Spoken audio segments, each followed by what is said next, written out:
Eevi Tihemets. See oli see töö. Kui pilt läheb sulle natuke igavaks, siis võib ju seda joonistada siia peale.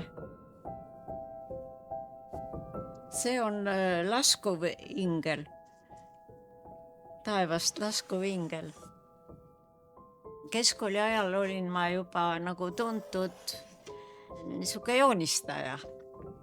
Minu sugulased ütlesid, et mina olen nii igav, et ma muud ei taha, kui ainult joonistada. Et üldse minuga ei saagi midagi mängida, sest ma muudkui joonistan. Kui mõnele on antud ainult pimedus ja vari ja äng, nii et peab 2 käega peast hoidma, siis Eevi Tihemetsal on kõik maailma värvid.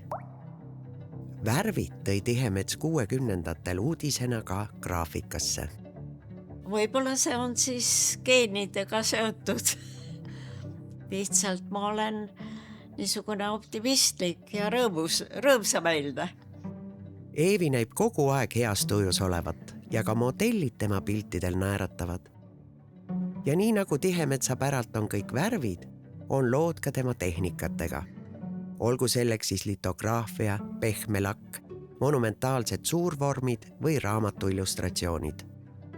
Läbi 70-ndate realismi maandus ta 80-ndate abstraktsionismi. Targemad inimesed ütlevad Tihemetsa töid vaadates, et siin on tegemist litopindade maksimaalse varjundirikkusega. Aga lihtsamad inimesed rõõmustavad, et inglid on tal ikka väga konkreetsed.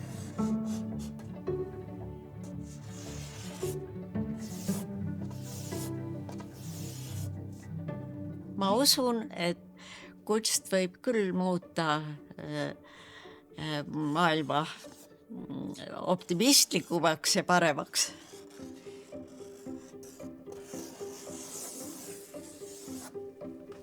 Jah, kunst on võimas. Kunsti läbi paraneb maailm ja paraneb kunstnik. Vanaema jalutas väikest Eevit sageli koju läbi surnuaia. Eevi kohutavalt kartis ja hakkas seda teekonda aina unes nägema. Kuni tegi hirmud piltideks ja sai painajast lahti. Vaat sellised lood.